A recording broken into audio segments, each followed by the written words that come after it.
Bismillahirrahmanirrahim.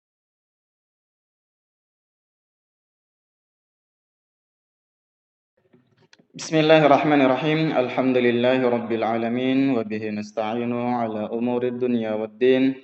Wassalatu wassalamu ala asyrafil anbiya'i wal mursalin nabiyyina wa habibina al-mustafa Muhammadin wa ala alihi wa ashabihi wa man sara ala nahjihi ila yaumiddin amma ba'du. طيب أيها الأبناء والبنات وأيها الطلاب والطالبات كيف حالكم؟ لعلكم على صحة وعافية وعلى عناية الله ورضاه. Semoga senantiasa dalam keadaan sehat walafiat dan senantiasa berada dalam lindungan Allah Subhanahu wa taala dan ridhonya. Kita berharap ridha Allah Subhanahu wa taala dan kita berlindung dari murka Allah Subhanahu wa taala dan segala bentuk kemaksiatan yang menyebabkan kedatangnya murka Allah Subhanahu wa taala.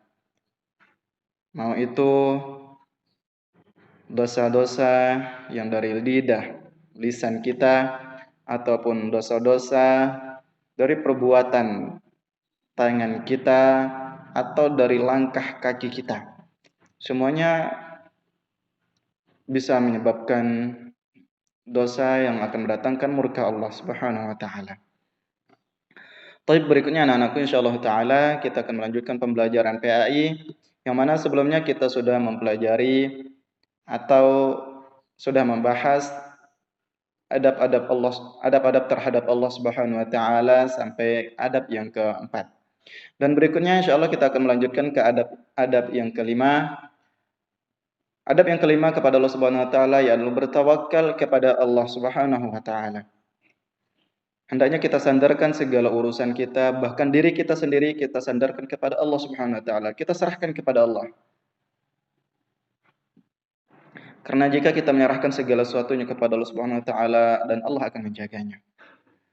Maka sebagai seorang muslim, maka perhatikan ayat berikut, wa 'alallahi fatawakkalu in kuntum mu'minin.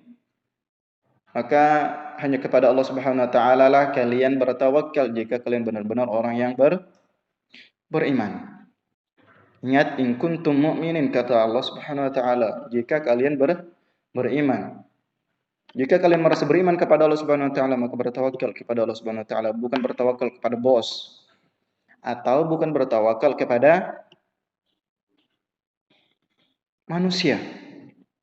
Sekali-kali tidak, tapi bertawakal kepada Allah Subhanahu wa taala. Anak-anakku semuanya, bertawakal kepada Allah Subhanahu wa taala akan memberikan pengaruh yang begitu besar dalam kehidupan kita semua.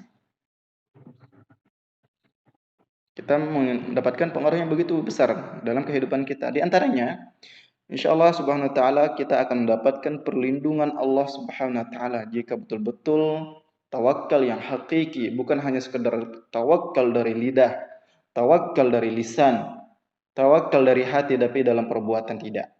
Atau bertawakal dalam perbuatan tapi hati tidak sepenuhnya percaya kepada Allah Subhanahu wa taala.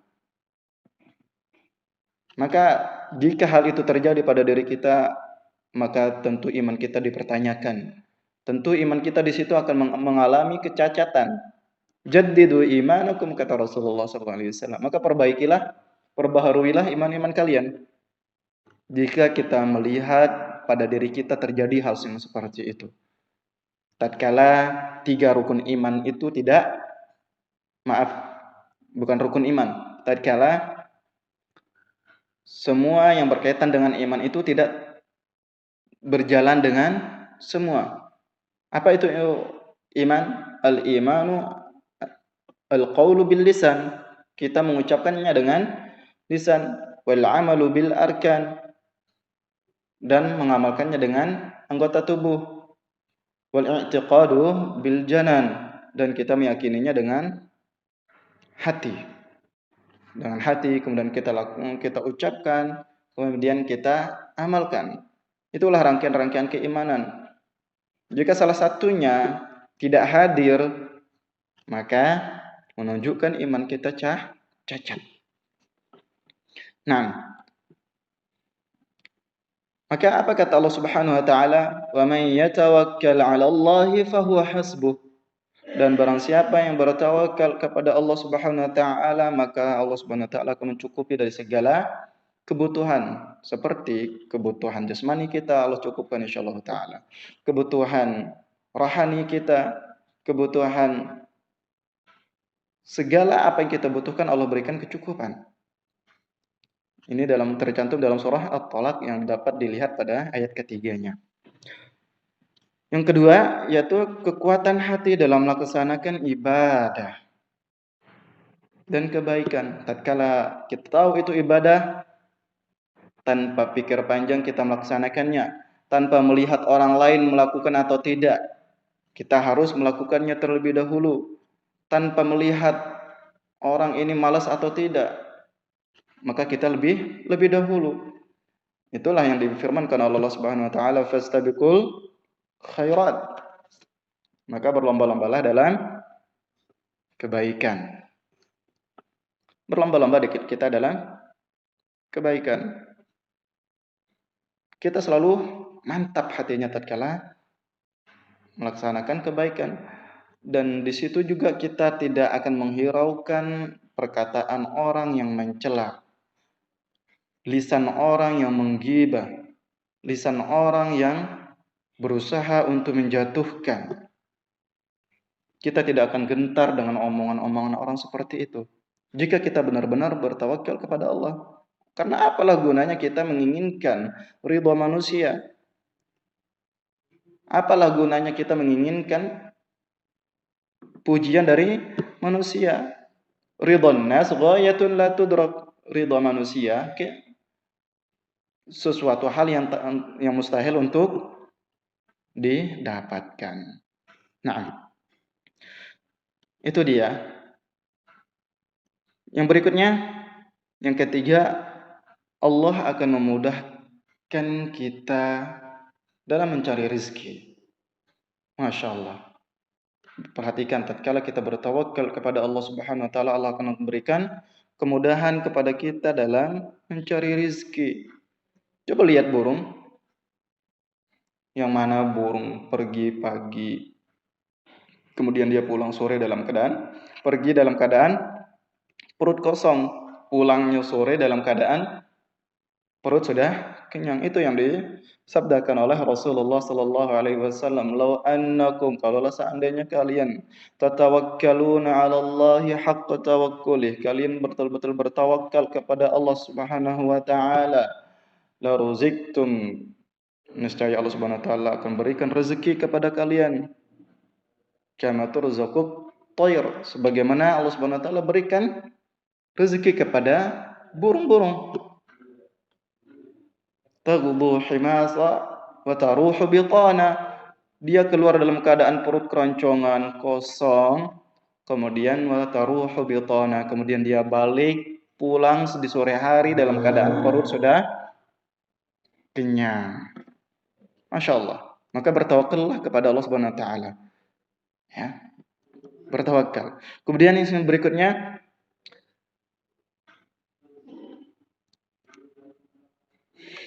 tatkala kita mencari rezeki, kita usahakan dengan cara yang halal. Wajib kita mencari rezeki dengan cara yang halal. Kita gapainya dengan cara yang halal, ataupun rezeki yang halal juga. Baik secara zat ataupun cara mencarinya, kita usahakan semuanya itu harus halal. Karena rezeki yang haram, kemudian badan yang tumbuh dengan makanan yang haram, pakaian yang haram, Allah Subhanahu wa taala akan halangi doa-doanya. Doanya tidak akan mustajab, doanya akan selalu terhalangi oleh Allah Subhanahu wa taala. Nah, itu bertawakal kepada Allah Subhanahu wa taala, anak-anakku semuanya. Berikutnya, adab yang keenam kepada Allah Subhanahu wa taala, selalu mengingat atau selalu mengaitkan segala sesuatu kepada Allah Subhanahu wa taala. Misalkan kita berhasil dalam suatu pembelajaran, kita berhasil dalam suatu pembelajaran, Kita juara 1, misalkan juara 2, juara 3, atau dapat nilai 100, atau yang semisalnya. Perhatikan, maka ini atas kehendak Allah Subhanahu wa taala. Setelah kehendak Allah Subhanahu wa taala, kemudian barulah dengan usaha-usaha kita. Jangan sekali-kali kita mengatakan, wahai anak-anakku semua, tatkala kalian mendapatkan nilai 100, oh ini karena saya rajin belajar. Salah. Atau kita mengatakan, oh karena ini saya tidak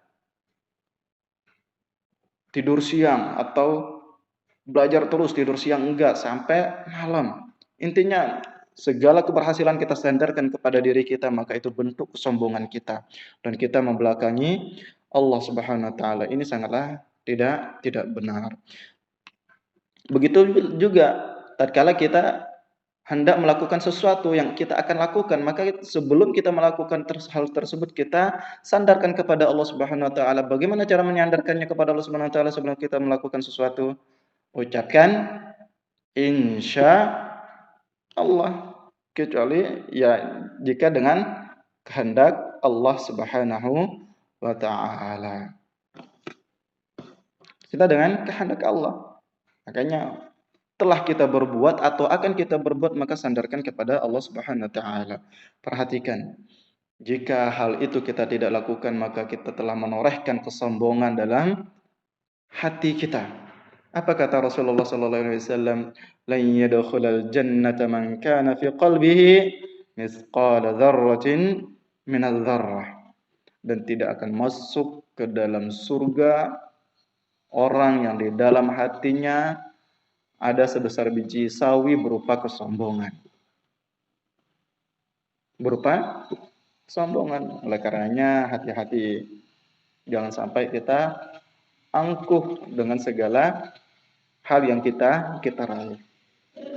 Berikutnya anak-anakku yang ketujuh, hendaknya kita tunduk kepada Allah Subhanahu wa taala.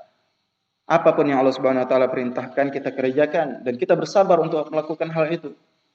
Apapun yang Allah Subhanahu wa taala larang, maka kita tinggalkan, kita bersabar untuk meninggalkan hal tersebut. Karena apa? Larangan Allah Subhanahu wa taala itu biasanya dihiasi dengan hal-hal yang kita sukai, hal-hal yang hawa nafsu kita akan selalu condong untuk melakukannya. Dan apa yang Allah Subhanahu wa taala perintahkan biasanya dihiasi oleh hal-hal yang hawa nafsu kita ingin menolaknya. Hawa nafsu kita tidak mau mengerjakannya.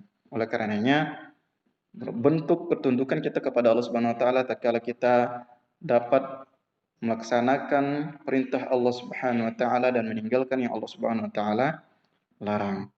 Kemudian yang kedelapan, yaitu kita insyaallah akan mendapatkan kita berlindung kepada Allah Subhanahu wa taala. Nah, kita berlindung kepada Allah Subhanahu wa taala. Oleh karenanya tatkala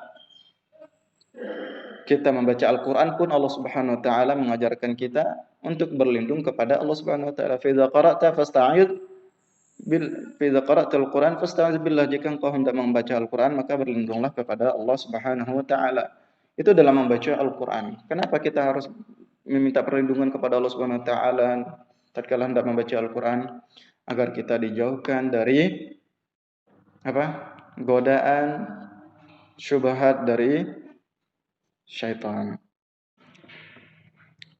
Kemudian berikutnya yang kesembilan, hendaknya lah kita memiliki rasa malu atau kita malu kepada Allah Subhanahu wa taala. Malu yang bagaimana nih yang kita perlu perhatikan di sini? Yang kemudian kita harus malu kepada Allah Subhanahu wa taala dengannya. Pertama, malu tatkala kita melalaikan salat. Apa kata Allah Subhanahu wa taala? Wailul lil musallin, maka celakalah orang-orang yang salat. Para ulama memberikan gambaran bahwa orang-orang yang celaka dalam salat adalah mereka yang termasuk lalai dalam melaksanakan salat. Lalai dalam melaksanakan salat. Sebagian ulama mengatakan mereka yang senantiasa mengakhiri waktu salat. Sudah mau habis waktunya baru melaksanakan salat. Dan juga termasuk bentuk adab kita kepada Allah Subhanahu wa taala tatkala kita malu kita berbuat kemaksiatan. Ini perhatikan, bukan malu karena manusia, bukan malu nanti diketahui oleh gurunya, bukan malu nanti diketahui oleh ayah, bunda, abi, umi, bukan malu karena dilihat sama temannya atau yang semisalnya.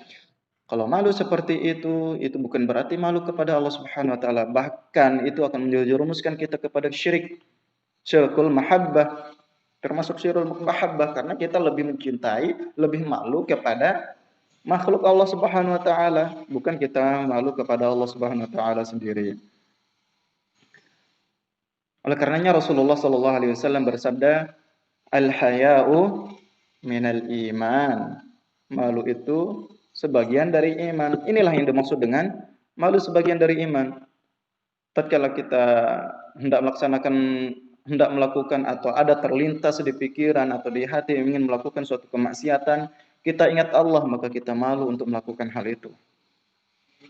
Bukan karena ada teman sehingga kita malu melakukan hal itu, tapi karena kita ingat ada Allah Subhanahu wa taala yang kemudian kita malu untuk melakukannya. Itulah yang dimaksud dengan al-haya'u minal iman. Berikutnya insyaallah yang ini yang terakhir dan sisanya kita bahas di pertemuan yang ketiga insyaallah taala.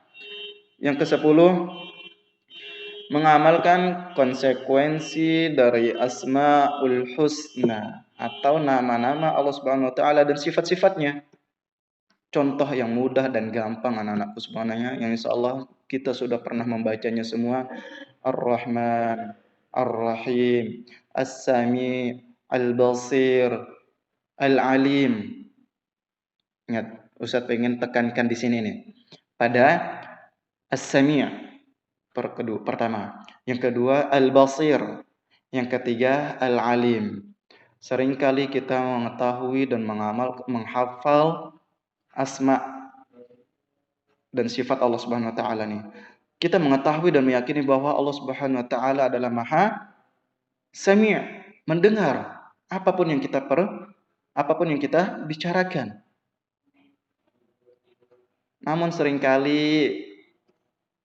dalam amalan, dalam anggota tubuh kita mengingkari bahwa Allah Subhanahu wa taala Maha mendengar. Kenapa sudah bilang begitu? Karena tatkala kita berkumpul-kumpul sama teman nih, 1 atau 2 orang atau 3 orang. Tatkala kita berkumpul apa yang dibicarakan? Ghibah kepada temannya, membicarakan kejelekan temannya, membicarakan keburukan temannya, membicarakan semua-muanya hal yang jelek tentang temannya, seolah-olah tubuh itu, seolah-olah anggota badan itu. Tatkala kita membicarakan itu, kita mengatakan atau anggota tubuh kita mengatakan Allah tidak lagi Maha mendengar.